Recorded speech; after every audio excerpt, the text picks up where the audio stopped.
que toi Jésus, il n'y a que toi, l'unique et sauveur. Tu es descendu, toi-même tu t'es humilié. Basi tunasema tena karibu wasikilizaji wapenzi kwenye Radio Ruki. Ni kipindi kenu Siri za Ufalme wa Mbinguni. Basi tuko kwenye radio na mtumishi wa Mungu atataja jina lake. Hapa ni Oscar. Nami hapa ni ndugu Merveille. Na kwenye upande wa pili wa radio wa studio tuna kaka Patrick na Shahidi. Basi bila kukawa tutaweza kuanza kipindi chetu na maombi. Tutasi mtumishi wa Mungu aweze kutuombea kwa mwanzo. Mungu Baba yetu Yesu Kristo, asante kwa wema wako. Asante kutukubali kwenye meza takatifu. Asante kukubali sisi kulisha kondoo zako. Baba wa milele, wewe ni mwema kwetu. Tunawaombea wasikilizaji wote wanaotusikiliza wakati huu, walio kando ya redio zao. Wabariki Baba na washughulikie zaidi sana kuandaa roho zao kwa ajili ya kupokea chakula kisichoharibika, kinachodumu hata uzima wa milele. Neema yako inatosha. Wagonjwa kati yao waponye katika jina la Yesu Kristo. Shughulikia nafsi zao, wape akili wapate kuelewa kile ambacho unakikusudi katika maisha yao. Mjina la Yesu Kristo. Amen. Amina. Basi wasikilizaji wapenzi, kisi tuliwaambia kipindi chetu ni Siri za Ufalme wa Mbinguni. Hizo siri tutaendelea tena kuzisoma kwa siku ya leo. Na tumefanya muda kabisa wa kutosha, tuko tunazungumzia siri za Ufalme wa Mbinguni. Na ndani ya hizo siri tumezungumzia shamba la Edeni, ama shamba la Mungu ambalo aliliweka kwa upande wa mashariki wa Edeni. Na tumefanya kabisa muda wa kutosha. Siku ya tatu ambayo ilipita tulizungumzia kuhusu ulizo ya ndugu Benjamin. Na ndani ya ile ulizo aliulizaka kusema, je, mtoto bebe akakufa atafika paradiso? Ile ulizo ilipata jibu. Ndani ya hiyo jibu nadhani tulimuonesha ya kuwa yote inadependre na Mungu. Mungu ndio mwenye ana uchaguzi, ndio anajua wapi anaweza fika mbinguni, anaweza fika paradiso na wapi haizi fika. Na tukawaletiaka mfano ya wana wa Isaka, yani wana wa Rebeka na Isaka, na watoto wawili, Yakobo na mwingine ambao wanaita Esau. Nasema kabla watoto hawajatenda lolote, lakini Mungu alikuwa amechukia Esau na amempenda Yakobo. Watoto hawayatoka mtumbo, wangali mtumbo, Mungu alikuwa amechagua deja Yakobo na amemchukia Esau. Tukaonesha ya kuwa haidependre na matendo ya mtu ili uweze kuchagua, lakini ni upendo wa Mungu ama ni kutaka kwa Mungu. Mungu akataka, kama ametaka uweze bebe afike mbinguni, ni kwa kutaka kwake. Ama kama amekuchukia tangu mimba ya mama, ujue umechukiliwa vile. Na kwa ile yote tukaongezaka vingi kuonesha ya kuwa hata wakati wa Loti, watoto mpaka wazee walikuwa wote walilunguziwa. Na tunaamini ya kuwa wakati Mungu alilunguza Sodoma na Gomora, pia kulikuwa wa mama wajawazito. Nao pia wakati moto ililunguza haikueparnye pia wale watoto ambao walikuwa ndani ya tumbo za mama zao. Pourtant kama walikuwa wachaguliwa wangelitokaka na Loti ili waelekee waeshape moto ya Sodoma. Ila wakati moto ililunguza wote. Na pia vile mkaona wakati Mungu aliangamiza dunia nzima na gharika, haiku kusema watoto wadogo wenye walikuwa habayatenda lolote walikuwa kaeparnye wote. Wakati maji ilianja panda, wamama wajawazito, wale watoto ambao wiko ndani ya tumbo za mama hao walikuwa wa victime. Ont été wote waliangamizwa kabisa kwa gharika. Natakaonesha ya kuwa kile ambacho Mungu amekusudia ifananishwe na mwana ama na sura ya mwana wa Mungu ni kile ambacho kimechaguliwa. Kama vraiment Mungu hakupatia ile opportunité ya kufananishwa na image ya mwana wa Mungu, ujue gisi hakuna shwa yoyote. Vile ambayo tulizungumzia kuhusu response ya ndugu Benjamin, kumuonesha ya kuwa predestination ama kuchaguliwa inadependre na Mungu. Bas tulikuwa tumezungumzia pia kuhusu kuendelea kuhusu mti wa kujua uzuri na ubaya. Wanasema ndani ya Mwanzo ya kuwa mu jardin ama ile shamba ya Mungu, katikati ya hiyo shamba Mungu aliweka mti wa kujua uzuri na ubaya na mti wa uzima. Na wanasema ule mti wa kujua uzuri na ubaya ni ule ndio mke alimkwendea na alikula ya matunda yake, na wakati alikula ya matunda ya hiyo mti alifikia kufa. Kisi Mungu aliweza kusema. Basi wakati tulizungumzia ile mti wa kujua uzuri na ubaya, tukasema mti wa kujua uzuri na ubaya na mti wa uzima ilikuwa biko placé au centre du jardin. Na siku zilizopita tukawaonesha ya kuwa mti wa uzima ni Yesu Kristo, kwa sababu yeye ndiye anajiita njia na kweli na uzima.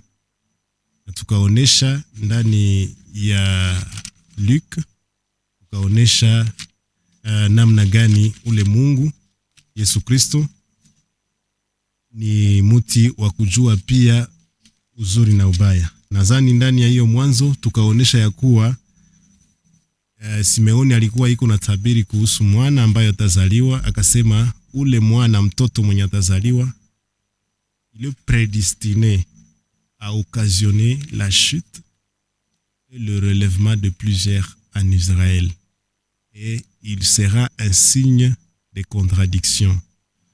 Ule mtoto wanasema ni yeye ndiye atakuwa chanjo cha kuinuka cha wengi na kuanguka kwa wengi katika Israeli. Kaonesha ya kuwa celui qui relève ama yule ambaye anainua watu ni mmoja tu, ni Yesu Kristo.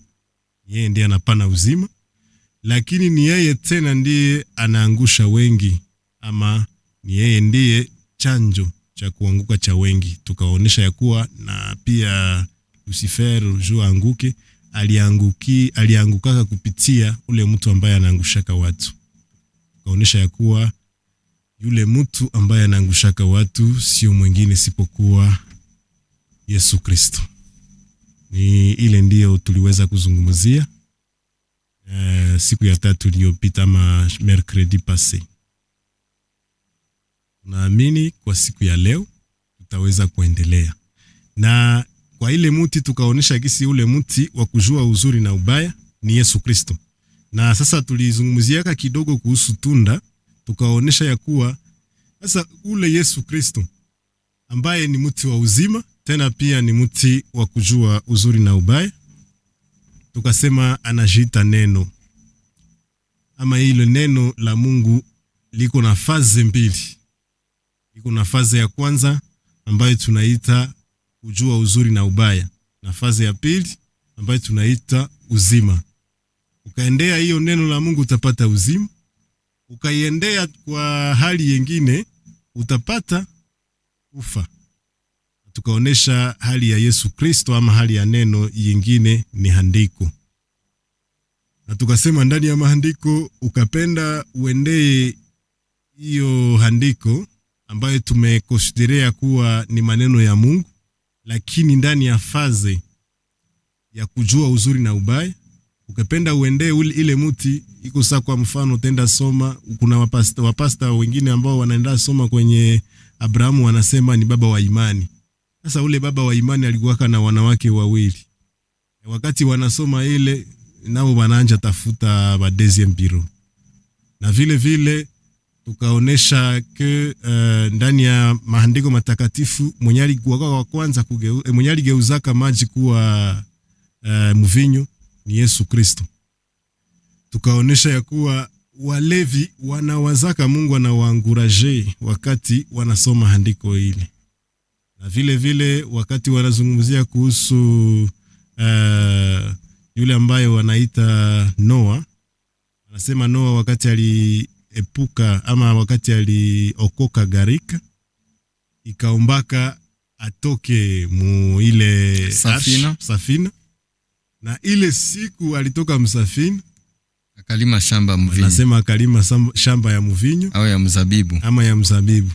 Ile shamba wakati likomala alikamata matunda ya mzabibu na kuipresse, akatosha ndani yake mvinyo. Amen. Wakati alitosha ndani yake mvinyo, walisema alilewa mpaka akatosha nguo, akajifunua katika hema lake.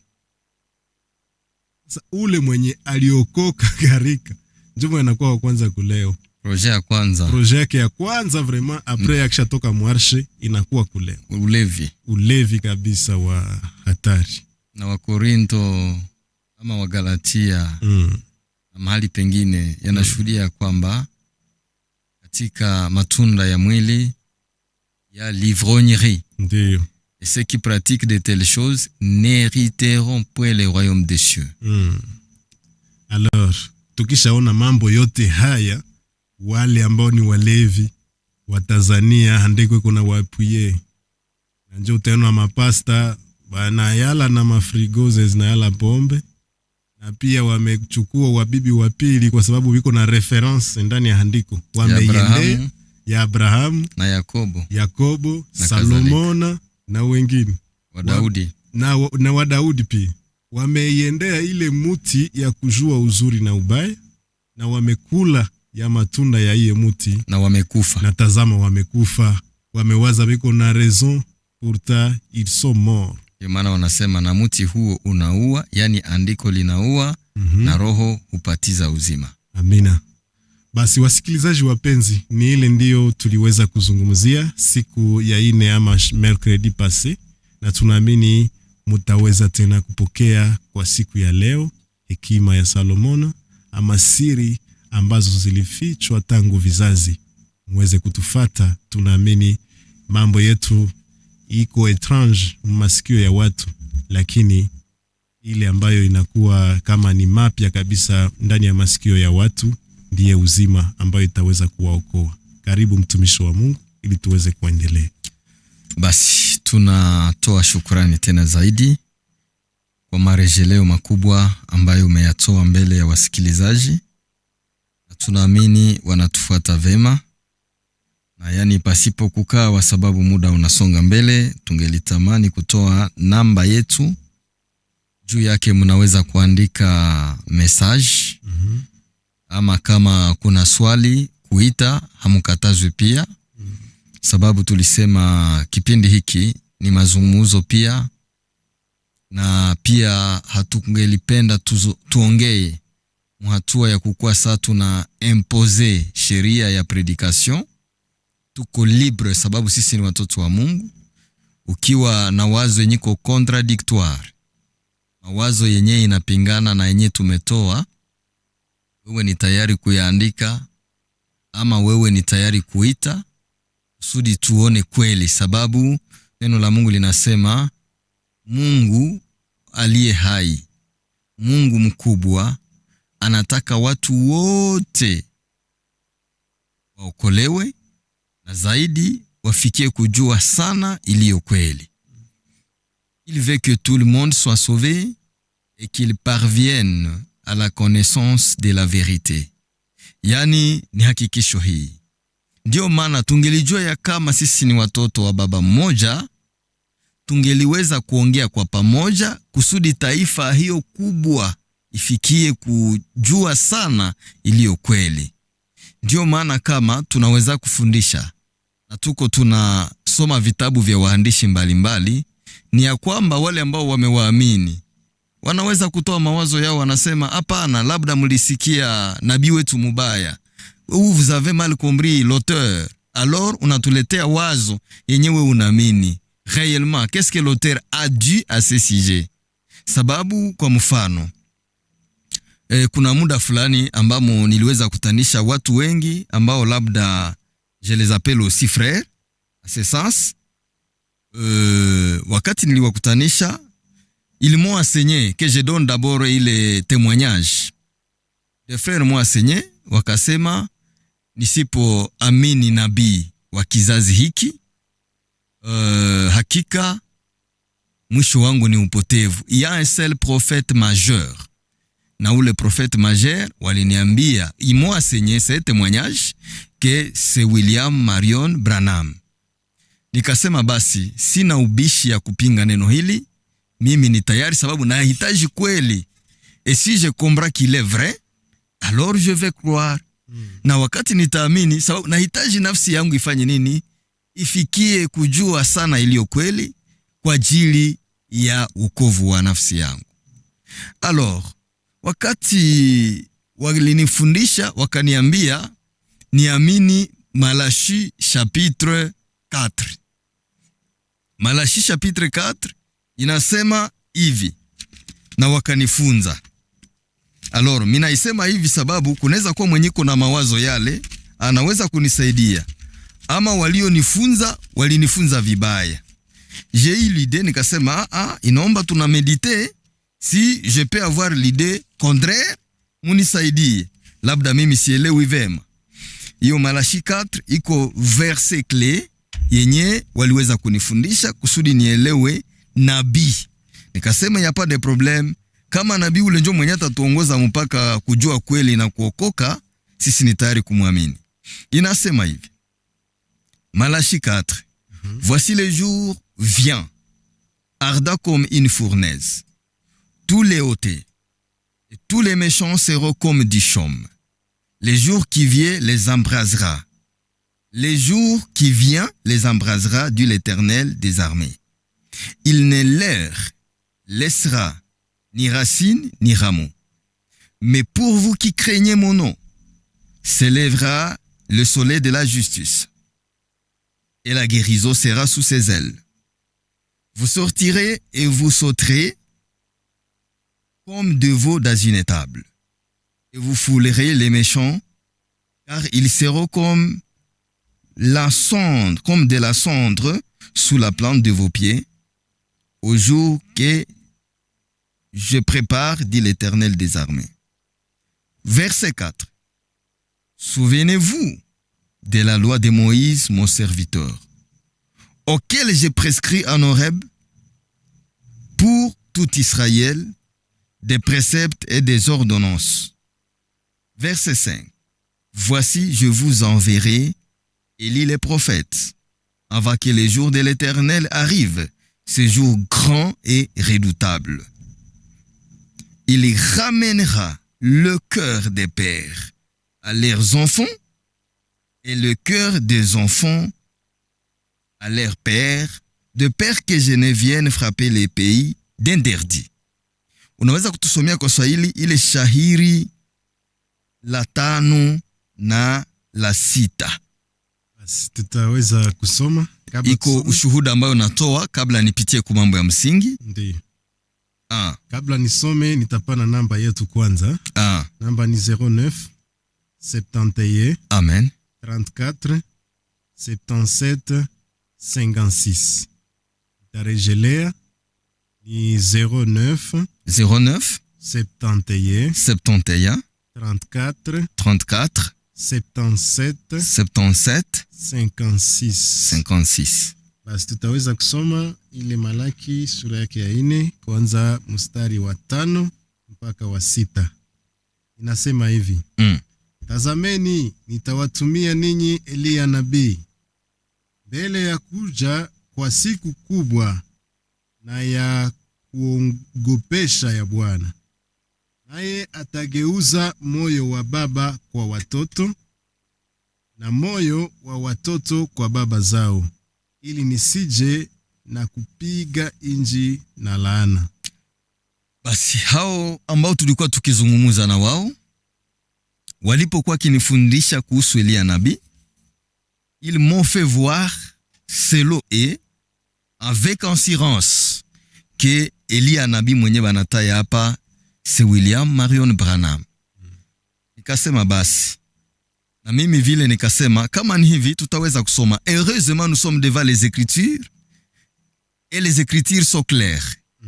Même si les écritures contenaient des allégories, même si les écritures sont allégoriques, nasema hata kama maandiko ni mafumbo na pia ni mifano, mais avant kwanza uexpliquer mfano, il faut être capable de reproduire l'essence, d'abord l'allégorie elle-même, et puis trouver l'essence de l'allégorie. Yani kitu ya msingi, kabla upane maana ya andiko, tuliweza kusema tangu tulianza kipindi hiki, kitu ya kwanza inaomba unakuwa capable, unakuwa na uwezo ya kureproduire l'écriture telle qu'elle est, et puis unaweza tuletea sasa yake, hatutakatala. Et puis nous allons vérifier si l'essence iko conforme na écriture. Et là, pour les élus, kwa ajili ya wachaguliwa, nous avons à consulter ce que nous appelons la longueur de la parole, la largeur de la parole et la hauteur de la parole. Yani mwenye hana kile kipimo kujua ya kwamba kila neno yoyote ambayo mtu anaitamka, tunapashwa tafuta urefu wake, tunatafuta upana wake, na tunatafuta urefu juu. Pour appuyer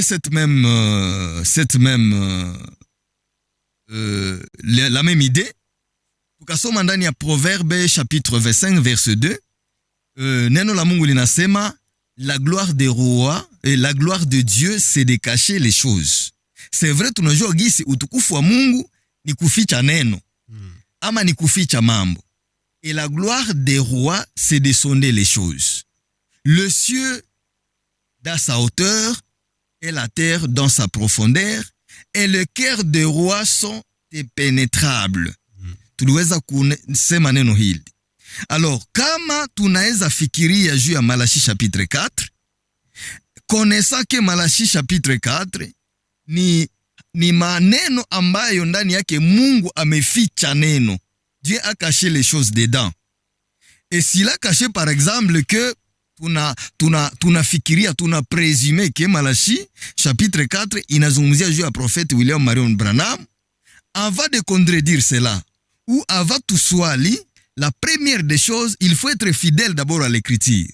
Donc fidélité ya écriture ndio nye tuko tunaomba. Est-ce que ceux qui lisent ça ont-ils été propres? Ont-ils été fidèles envers cette écriture? Alors, l'homme a dit ceci, l'homme a expliqué, tutaweza kuleta bile binye baliniambia na tunabikofronter na écriture. Voir si ces paroles qu'on m'a dites sont conformes à l'écriture. Ou alors, la longueur de toutes ces paroles qu'on m'a dites sont conformes à Malaki chapitre 4.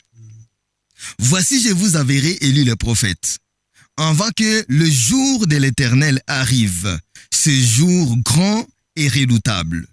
Il y ramènera le cœur des pères à leurs enfants et le cœur des enfants à leurs pères, de peur que je ne vienne frapper le pays d'interdit.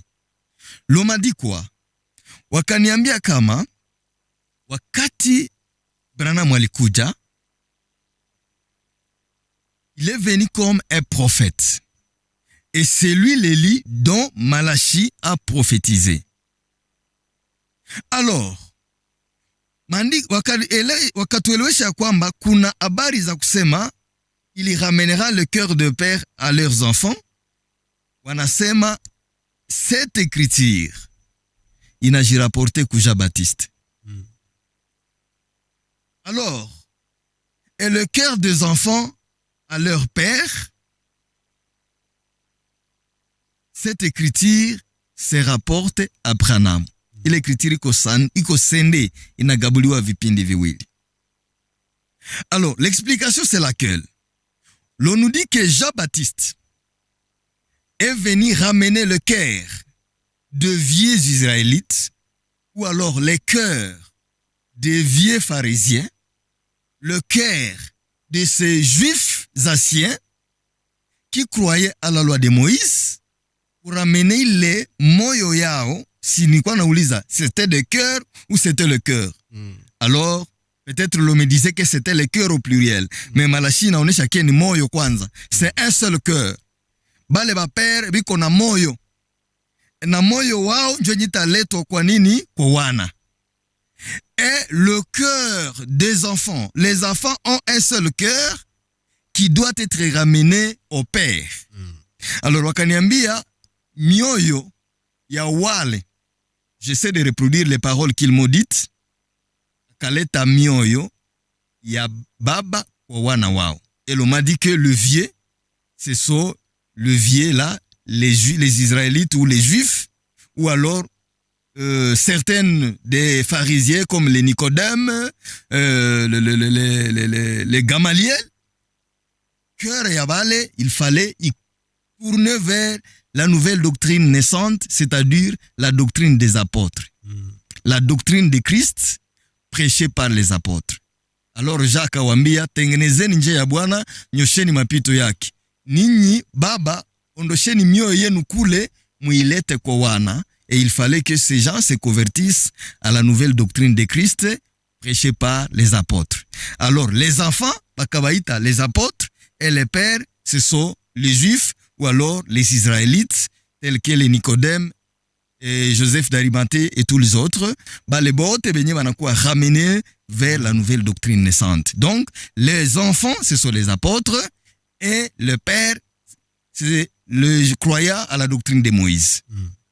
Alors, il va aussi dire que maintenant, Branham, lui aussi, comme étant que prophète Élie, il est venu amener le cœur, maintenant, des enfants à leur père. Akaonesha que maintenant, les enfants qui seront ramenés à leur père, c'est la dernière génération du temps de la fin. C'est comme ça qu'on a dit, nous, il faut que Branham nous ramène à croire à la doctrine de pères qui sont les apôtres. Voilà au moins l'explication brève. Le père vers les enfants, ce sont les croyants à la doctrine de Moïse, les Juifs et les Israélites. Je cite Nicodème, comme Gamaliel, il y a eu de Joseph d'Arimathée et tous les autres. Et il y a des gens qui se convertir au christianisme, comme on l'a dit. Alors, ils se convertir aux nouvelles doctrines naissantes, c'est-à-dire la doctrine des apôtres. Il va les venir, Jean allait ramener Kouamini Christo. Alors, maintenant, Branham yana kiasema, vous qui êtes au temps de la fin, vous qui êtes dans ces derniers temps, l'état de la fin qui a encore un mystère, parce que baliambia Monsieur Daniel Okasema, ces messages seront tenus secrets jusqu'au temps de la fin. Or, le temps de la fin reste encore un grand mystère. Mais permettez-nous de dire que l'état de la fin supposé, ni moment yenye tuko na vivre ndani yake. J'ai dit c'est le temps de la fin supposé. Parce que jusqu'à présent, les gens ne connaissent même pas peut-être ce qu'on appelle le temps de la fin. Alors, lorsqu'ils veulent exprimer l'état de la fin, elle est exprimée par la guerre, la présence de la haine et tout qu'on sort, alors que au temps même de Caïn, il y avait la guerre, puisque Caïn était le premier à tuer son frère, Abel, et c'était la première génocide, si on parle d'une génocide par exemple, c'était la toute première génocide depuis l'humanité, puisque le écart de l'humanité a été éliminé. Donc à l'époque, l'Écriture reconnaissait d'abord 4 personnes. Il y avait Adam, Ève, Abel, et disons Caïn et Abel. Maintenant, parmi les 4 lotis, c'était l'écart de la terre qui a été éliminé. Alors, si on pouvait exprimer l'état de la fait par le fait des guerres et tout qu'on sort, je pense que c'est les maçons. Lisez bien les Écritures.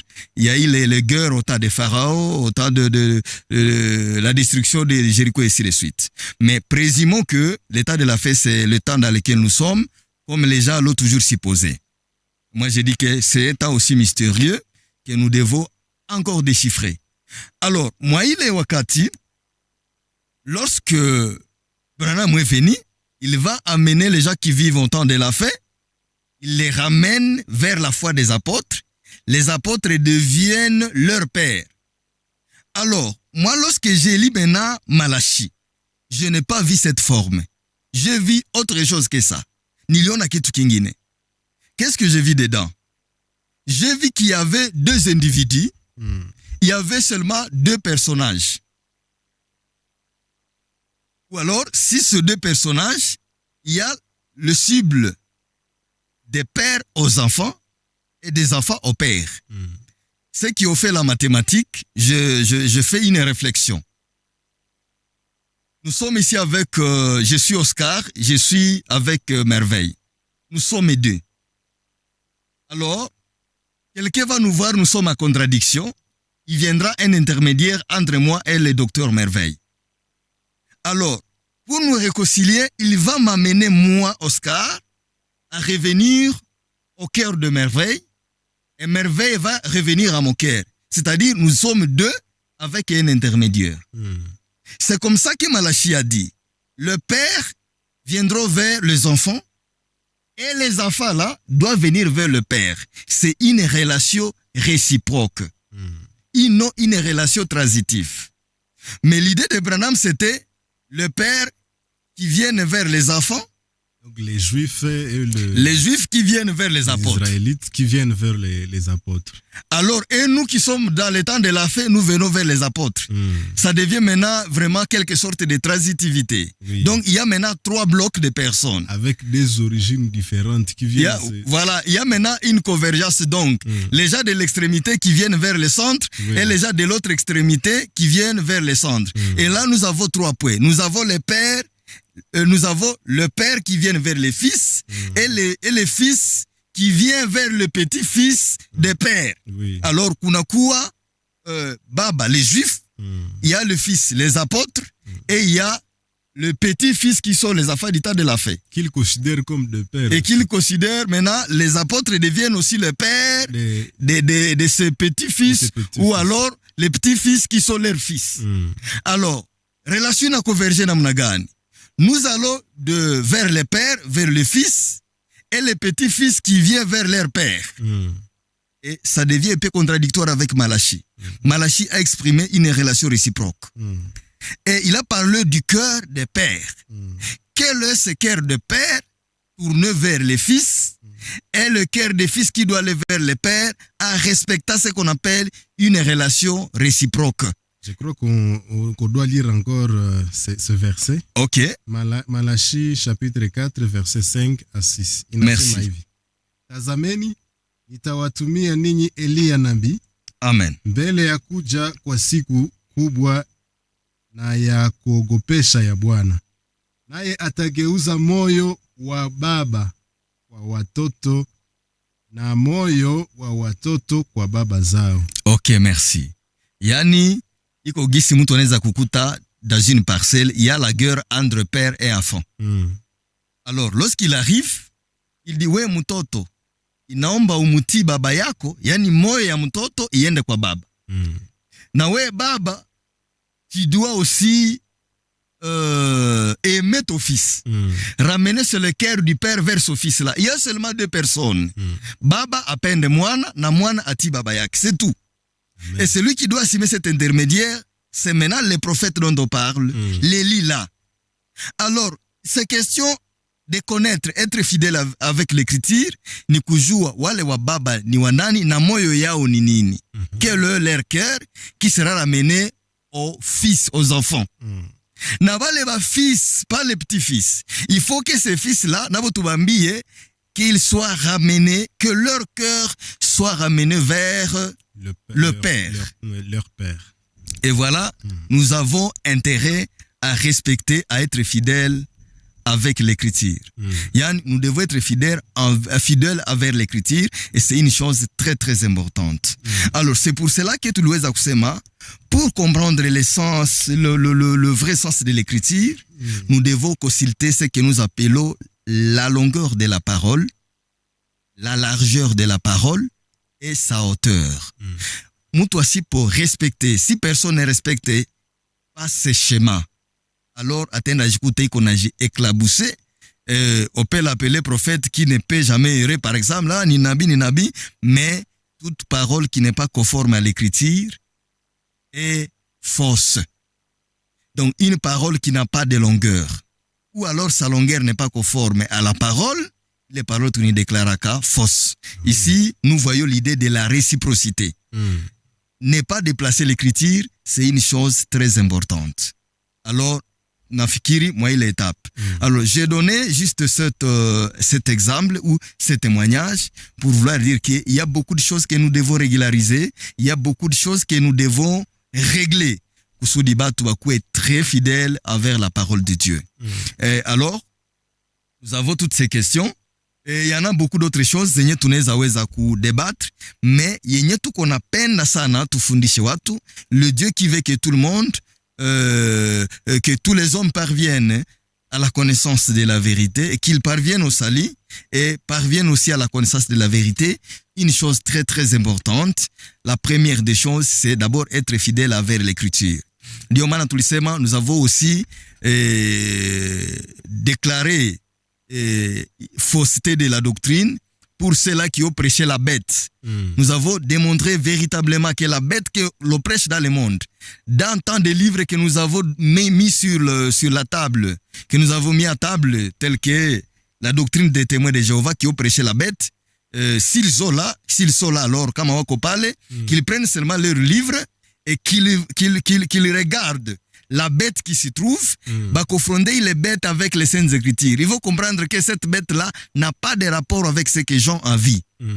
Et ils ont la bête à cette tête et cette gueule, mais Jean a vu une bête à cette tête et une seule gueule. Ce qui fait une différence. Sasa tuambie hapana, mtu anaangalia kanjo explication njo ya maana tunasema hapana. Si hatutafata explication, ulisha kuwa fidèle contre l'écriture, comment tu vas expliquer la chose que tu n'as pas su lire? Et si on appelait Jean pour qu'il vienne voir la bête là? Exactement. Cas, sinon lui aussi sera... Il va s'étonner. J'attends moi j'avais vu une bête à cette tête et une seule gueule. Mais toi tu prêches une bête à cette tête et cette gueule. C'est une fausseté. Et comment tu as parvenu à aller placer la femme sur le dos? Ok, voilà. La femme en Apocalypse chapitre 17. C'est ce que nous appelons les fidélités envers l'écriture. En Apocalypse 7, la femme de l'Apocalypse 17. Il y a beaucoup de livres que nous avons amenés, y compris le livre de Ségra de Nouma et Proche, ou alors les livres de la Révélation de nos frères témoins de Jéhovah. Nous avons ajouté les livres, je ne sais pas de qui, autant de livres que nous avons amenés. Dans ces livres, la femme de l'Apocalypse 17 est assise au dos de la bête. Alors que Jean a vu la femme assise sur les 7 têtes de la bête. Ça fait déjà une contradiction. Alors, il est strictement impossible de nous amener le sens ou l'explication ou l'interprétation de l'écriture alors que tu es infidèle envers les écritures. La première des choses, c'est la fidélité. Alors, comme nous sommes en train de parler de l'affaire du jardin d'Éden, c'est là que nous revenons. Lorsque nous avons répondu aussi à la question de est-ce que lorsque la femme meurt, va-t-il au paradis ou alors dans la gêne et bébé? On a précisé que c'est le bébé. Nous avons démontré que le décès de la destinée des bébés dépend de Dieu lui-même, dépend de son élection. Et d'ailleurs, quelque part, il dit, et cela ne dépend pas de celui qui court, ni de celui qui veut. C'est-à-dire, cela vient absolument de Dieu. Na tuliweza kuonesha wazi ya kama dans le ventre de Rebecca, épouse à Isaac, un père saint, baba yetu aliye mtakatifu Isaka, il a donné naissance aux 2 enfants, aux 2 jumeaux, dont nous avons dont Esaü et Jacob. Mais maandiko yanashuhudia kwamba avant que ses enfants ne fils nés, na bangali mutumbu, n'a pas connu le bien et le mal. Hawayatenda kilicho chema na kibaya, mais il fit Dieu à Rebeka. Ikambiwa kwa Rebeka watoto bangali mutumbu. Hawayatamani, hawayaiba, hawayalewa, hawayafanya kizuri wala kibaya. Ikambiwa kwa Rebeka ya kwamba nimempenda Yakobo na nimemchukia nani? Esau. J'ai aimé Jacob et j'ai haï Esaïe. Alors tunasema ene, yani chuki ya Mungu kwa Yakobo. Alimchukia sababu gani? Yeye mwenyewe maandiko yanashuhudia kwamba Yakobo alikuwa hayatenda, yani Esau alikuwa hajatenda wala chema wala kibaya, mais il a été haï de Dieu. Tandis que Jacob n'a fait ni aussi le bien, mais il a été aimé de Dieu. C'est pour que le dessein de Dieu soit accompli. Il inatokana na makusudi ya Mungu. Et puis nous avons ajouté d'autres exemples comme à Sodome. À Sodome, lorsque Sodome a été brûlé, maandiko yanasema lorsque les deux anges sont entrés à Sodome chez Lot, toute la ville a couru. Yani watu wote, la population de la ville wakaenda kusudi wakutanane na malaika hawa. Dans le cadre de coucher avec ces anges. Et ceux qui sont venus, c'était depuis les enfants jusqu'aux vieillards. Ce n'était pas jusqu'aux vieilles. C'était des hommes qui voulaient coucher avec les hommes. Et d'où c'est là qu'il y a même la notion de ce qu'on appelle la sodomie, c'est-à-dire l'homosexualité. Mais ce sont les enfants mâles, depuis les bébés, depuis les enfants alors, jusqu'aux vieillards. Les enfants mâles sont venus vers les anges mâles, comme on les voyait, voulant venir coucher avec les anges. Et lorsque Dieu a brûlé Sodome, il n'a pas épargné et les enfants, et les jeunes, et le vieux. C'est pourquoi, si les enfants n'ont pas été épargnés, c'est parce que il fallait que le décès de Dieu, selon l'élection, s'accomplisse. Donc, il y a maana kusudi la Mungu litimilike mwa ile njia. Et donc, nous devons comprendre que la question concernant les bébés, s'ils vont en enfer ou au paradis, cela n'engage que Dieu. Donc, si ces bébés haïs de Dieu comme Esaü, alors ces bébés va droit dans la Jehenne. Si ces bébés aimés de Dieu, ces bébés va droit au paradis. Donc, c'était la réponse à la question qui a été posée. Alors, nous revenons sur le point du jardin d'Éden, le point du jardin d'Éden, le point qui est très, très capital, le point qui est très important. Nous avons parlé que le jardin de Dieu, le jardin d'Éden, qui est le jardin de Dieu, bien sûr, c'est le symbole de l'Église. C'est ce que nous avons dit. Oui. C'est les champs de Dieu, les jardins de Dieu. Au centre de ces jardins, Dieu a mis deux arbres. L'arbre de vie au milieu du jardin et l'arbre de la connaissance du bien et du mal. Et surtout, ces deux arbres ont été mis dans les cendres du jardin. Et le jardin n'avait que seul centre. Le centre a toujours été unique. Au milieu du jardin, Dieu a mis un seul arbre. L'arbre de vie, de la vie au milieu, et l'arbre de la connaissance du bien et du mal. Et la fois passée, nous avons démontré que cet arbre de vie et l'arbre de la connaissance du bien et du mal au centre du jardin, c'était un seul arbre. Un arbre qui avait seulement les deux phases. L'arbre qui avait la phase de la vie éternelle et l'arbre avait la deuxième phase qui était la phase de la mort ou la phase de la destruction. Alors, cet arbre-là, nous l'avons vu dans Luc, comme mon frère l'a rappelé. Luc chapitre 2. Luc chapitre 2, verset 35. Tutasoma mashairi yote. À Luc chapitre 2, verset 35. On va commencer par... je pense que nous serons plus rapides. Iko ya lazima tuanzie ku verset 27 à 35. Nous serons patients dans la lecture kusudi tuweze kuelewa mzuri. Nasema hivi, il vint au temple poussé par l'esprit. Et comme les parents apportaient les petits enfants Jésus pour accomplir à son égard ce qu'ordonnait la loi. Il les reçut dans ses bras, bénit Dieu et dit, « Maintenant, Seigneur, tu laisses ton serviteur s'en aller en paix, selon ta parole. Car mes yeux ont vu ton salut, salut que tu as préparé devant tout le peuple. Lumière pour éclairer les nations et gloire d'Israël, ton peuple. » Son père et sa mère étaient dans l'admiration des choses qu'on disait de lui. Siméon les bénit et dit à Marie, sa mère, « Voici cet enfant. » Je répète, « Voici cet enfant est destiné à amener la chute et les relèvements de plusieurs en Israël et à devenir un signe qui provoquera la contradiction et à toi-même une épée te transpercera l'âme afin que les pensées de beaucoup de cœurs soient dévoilées. » L'enfant est destiné. Ça, c'est la destination ou le rôle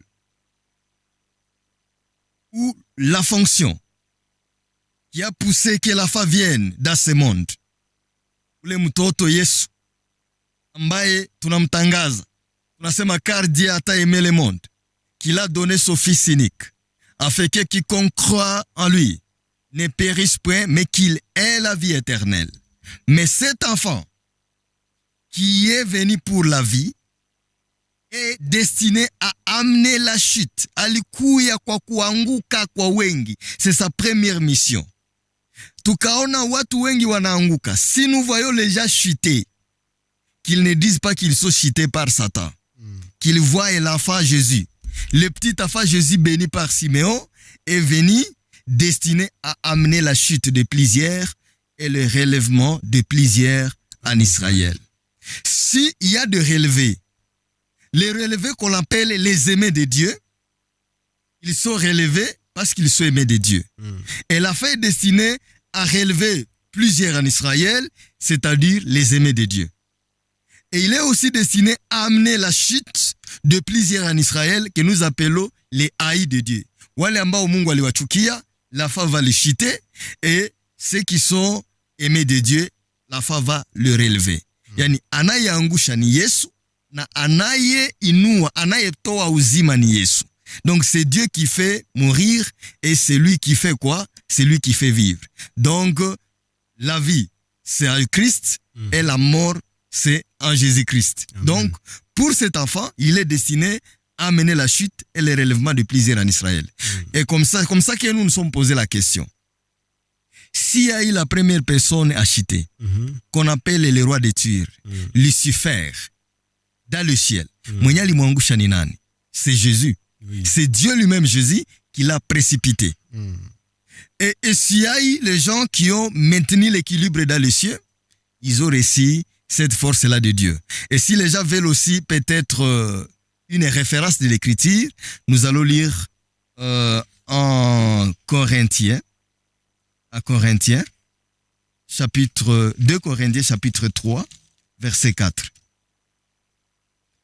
Ndani ya Wakorindo sura yake ya Wakorindo wa pili sura yake ya 3 shahiri la 4. Tusome mjina la Yesu Kristo mtumishi wa Mungu, tuone kazi ambayo Baba anaifanya. Ni Wakorindo wa pili sura yake ya 3 kwanza mstari wa 4 inasema hivi. Na tumaini hili tulilo nalo katika njia ya Kristo. Tumaini hili tunalo katika njia ya Kristo. Mbele ya Mungu. Si kama tunaweza sisi wenyewe kufikiri neno lolote kama kutoka sisi wenyewe. Hatuna uwezo wa kufikiri neno lolote kama vile litokanalo na sisi wenyewe. Lakini uwezo wetu unatoka kwa Mungu. Aliyetuwezesha. C'est Dieu. Nous hatukujiwezesha wenyewe. Il y a quelqu'un qui nous a fait réussir, qui nous a donné une capacité. Aliyetuwezesha sisi kuwa watumishi wa Agano Jipya. Yule ni mmoja alituwezesha sisi kuwa watumishi wa Agano Jipya. si kwa andiko, si kwa andiko, lakini kwa roho. lakini kwa roho. Kwa sababu andiko linaua, Kwa sababu andiko linaua, lakini roho unapatiza uzima. Watoto wa Mungu, upe medite, tunaweza kufikiria kwa pamoja. Neno linasema, cette assurance-là, nous l'avons par Christ auprès de Dieu. Ce n'est pas à dire que nous soyons par nous-mêmes capables de concevoir quelque chose comme venant de nous-mêmes. Notre capacité, au contraire, vient de Dieu. Yani uwezo wetu unatoka kwa nani? Kwa Mungu. Si nous avons une force d'être relevés, cette force-là, nous l'avons acquis de ce grand Dieu. Uwezo huu tulitosha kwa Baba, qui nous a rendu capables d'être ministres d'une nouvelle alliance, et non de la lettre, mais de l'esprit, car la lettre tue, mais l'esprit vivifie. Alors, kama tunaweza kuonesha hivi ya kwamba kapasite, uwezo ya kuinuka kwetu inatoka kwa nani? Kwa Mungu. C'est ce Seigneur, Jésus, qui nous rend capable de nous relever. C'est pourquoi il est venu en relevant plusieurs, mais en faisant chuter aussi plusieurs en Israël. Anayeangusha ni nani? Ni Yesu. Na anayeinua wengi ni nani? Ni Yesu. Ndio maana mahali uliko, nous devons vous dire la vérité. Yani hatua ya watoto wa Mungu, vous devez avoir l'état de supplier la grâce de Dieu. Yani kuomba Mungu akusikilie huruma, uwe mmoja ya wale aliowapenda. Ndio maana wanasema ceux qu'il a connus d'avance, wale aliowajua tangu zamani. S'il m'a connu, il m'a connu d'avance. Et ceux qu'il a connus d'avance, il les a aussi appelés. Et ceux qu'il a appelés, il les a aussi prédestinés à être semblables à son fils. Yani akawafanya vile, akawapa uwezo, akatupredestine ili tufanane na nani? Na mwana wake. Sasa Paulo anasema uwezo huu hautokane na sisi wenyewe. Nous ne pouvons concevoir quelque chose comme venant de nous-mêmes. Chenye tunakiweza kwa uwezo wa Mungu. Cette capacité, nous l'avons acquis de Dieu. Nous l'avons acquise alors de Dieu. Yani tuliweza kuipokea toka Mungu. Kisha huyo Mungu akatuwezesha sisi, akatupa uwezo ili tuwe watumishi wa Agano Jipya, sio wa andiko. Tungeliweza kujiswali, Agano Jipya ni ya nani? Ni ya Mungu. Na andiko ni ya nani? Ni ya Mungu. Koma anasema mie wakati nitawapa uwezo, je ne vous ferai pas ministre de la lettre. Or lettre ni ya nani? Ni ya Mungu. Or Mungu anajua kisi katika andiko muna nini? Muna mauti. La lettre n'appartient pas au diable. La lettre, on l'appelle la lettre sainte, c'est la lettre de Dieu. Mais Dieu nous a échappé. Aliweza kutunyanganya na kutupa uwezo sisi tusitumikie nini? Andiko, wala tusiwe watumishi wa andiko ambalo ni lake, lakini akatufanya sisi kuwa watumishi wa roho. Donc l'esprit est de Dieu et la lettre est de Dieu. Mais il nous a donné la capacité d'être ministre seulement de l'esprit, et non de la lettre qui lui appartient. Yani alijua ya kwamba ndani ya andiko muna mauti na ndani ya roho muna uzima wa milele. Or dans le jardin de Dieu, il y avait un arbre de vie. Et cet arbre de vie, et dans ce même centre, il y avait l'arbre de la mort. Or l'arbre de la mort, c'est l'écriture, et l'arbre de vie, c'est l'esprit de l'écriture. C'est pourquoi nous devons venir vers l'esprit et non vers la lettre. Ndio maana akasema uwezo yenye ndawapatia ninyi watoto wangu, vous ne serez pas ministre de la lettre, quoique la lettre est sainte et la lettre m'appartient, lakini sitawapa uwezo ili muwe watumishi wa nini? Wa andiko. Lakini mtakuwa watumishi wa roho. Yani andiko ni ya Baba na roho ni ya nani? Ni ya Baba. Lakini anatupatia mwangaza, anasema musiguse andiko ili musije mukafa. Ne servez pas la lettre de peur que vous ne mouriez, mais plutôt servez quoi?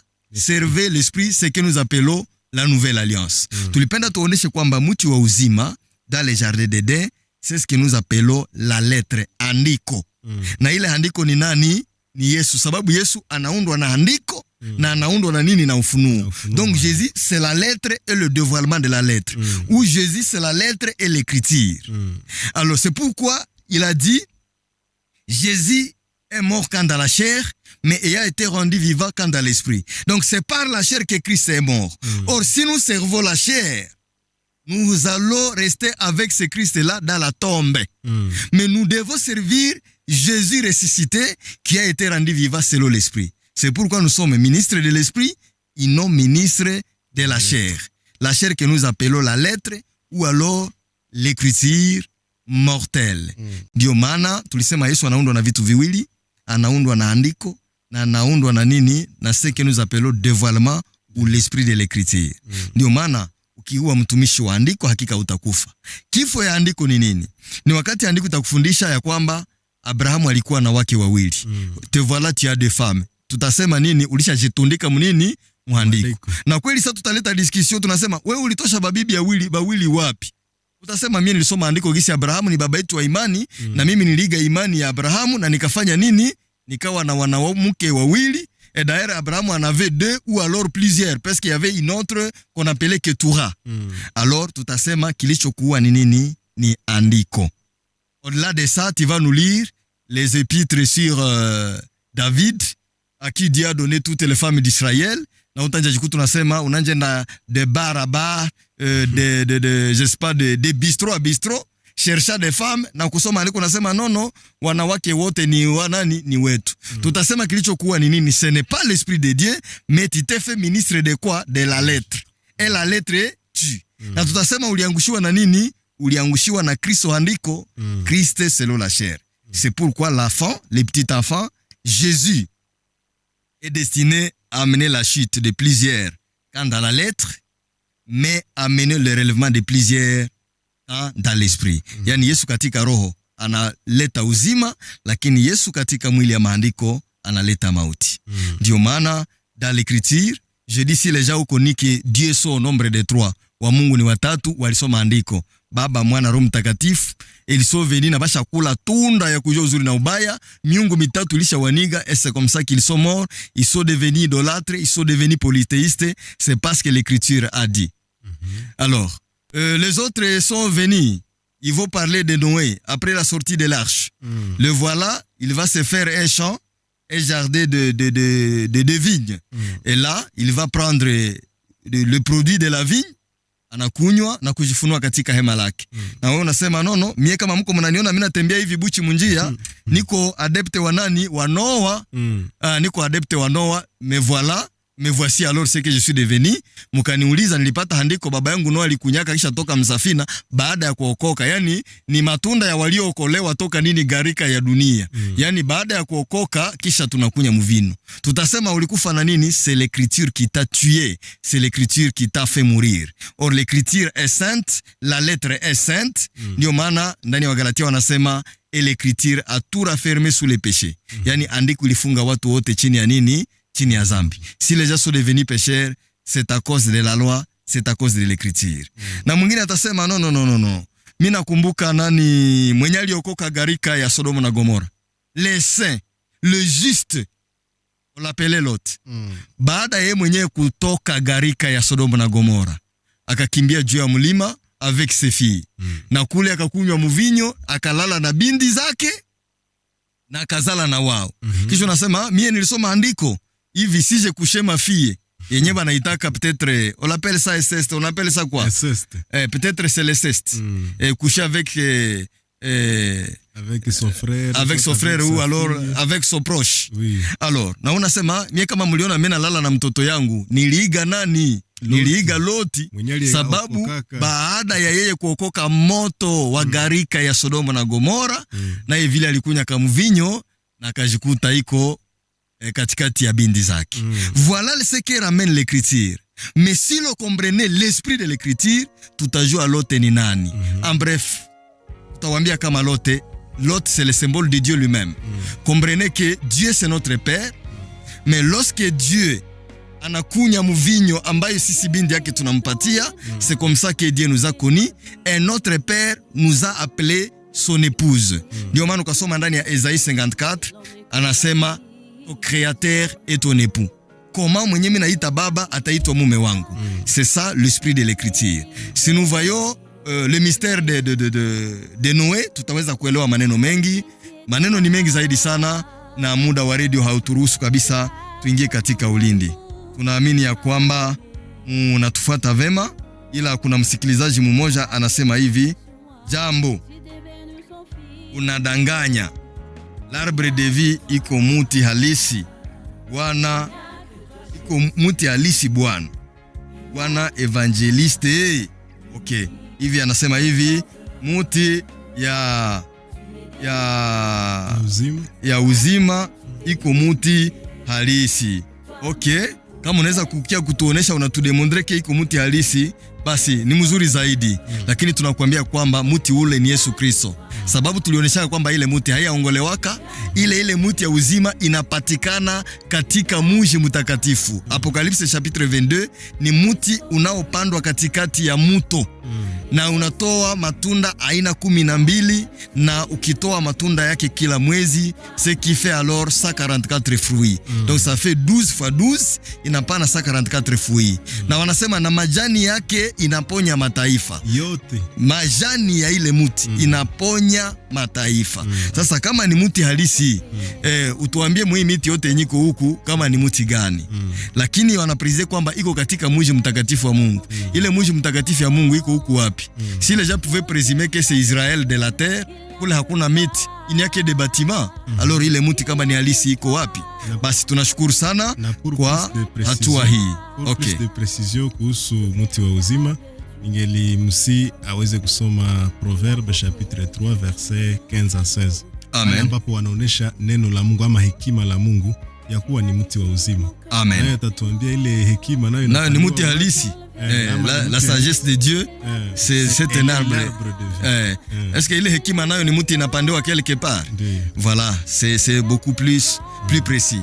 En tout cas, merci beaucoup na kupatia mamlaka. Basi wasikilizaji wapenzi, tumeweza kumaliza kabisa kipindi chetu. Kilikuwa kipindi siri za ufalme wa mbinguni. Tutaweza kumaliza na maombi, na tunaomba mtumishi wa Mungu aweze kutuombea. Mungu Baba yetu, wewe ni mwema. Asante kutushiriki katika hatua hii ya mwendo wa mafundisho yetu. Wabariki wote waliojitahidi kutusikiliza. Jina la Yesu Kristo. Amen. Basi wasikilizaji wapenzi, muda ilikuwa mchache kabisa. Tutawaachia namba yetu kuamini ya kuwa siku zijazo, ama hata kama hatuko kwenye radio, mtaweza kuandika message kuhusu maulizo. Namba ni 09 71 34 77 56. 09 71 34 77 56. Mkakuwa mko na maulizo na vingine vyote mtaweza kupata tutaweza kuwajibia siku ijazo. Tunakuwaka kwenye radio chaque mercredi à partir ya 20h15 mpaka 21h15. Basi ilikuwa watumishi wenu, mtumishi wa Mungu Oscar, nami pia ni ndugu Merveille, na fundi mitambo alikuwa ni Patrick Mashahidi. Yesu awabariki. Tunawachunga kwa siku zijazo. Ciao.